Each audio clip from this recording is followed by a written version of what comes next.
Dans un contexte où les compteurs de certaines unités sont inaccessibles à partir des stationnements, on retrouve, dans la chambre électrique, l'interrupteur principal et l'armoire principale qui alimentent un transformateur auquel sont raccordés les compteurs des autres unités.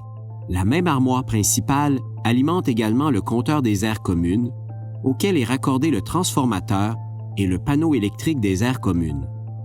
Avant d'identifier la solution qui permettra d'alimenter les bornes de recharge, une étude de capacité énergétique doit être réalisée par une firme d'ingénierie afin de connaître la capacité non utilisée des différentes composantes électriques qui alimentent le bâtiment. Une fois que l'on connaît la capacité électrique disponible, il est alors possible de déterminer quelle source d'alimentation pourra être utilisée et si de nouvelles composantes devront être ajoutées à l'infrastructure électrique principale afin d'alimenter les bornes de recharge. Options d'alimentation. Alimentation à partir du centre de mesurage. Lorsque la capacité électrique non utilisée de l'interrupteur principal, de l'armoire principale et du transformateur d'un centre de mesurage est suffisante, il est possible d'ajouter un deuxième compteur pour les unités dont le compteur principal est inaccessible. À partir de ces nouveaux compteurs, qui serviront exclusivement à la recharge des véhicules électriques, il est alors possible de passer un câble jusqu'à l'espace de stationnement et d'alimenter la borne de recharge. L'ajout d'une colonne permet d'installer 6 compteurs d'électricité supplémentaires. Le nombre total de compteurs pouvant être ajoutés dépend de 2 facteurs, soit la capacité non utilisée de l'infrastructure électrique et l'espace physique disponible. À noter que cette solution n'est tolérée que par certains distributeurs en électricité et seulement lorsque le compteur d'électricité principal d'une unité n'est pas accessible à partir du stationnement. Alimentation à partir du panneau des aires communes. Lorsque la capacité électrique non utilisée du panneau des aires communes est suffisante, il est possible d'alimenter des bornes de recharge à partir de celui-ci.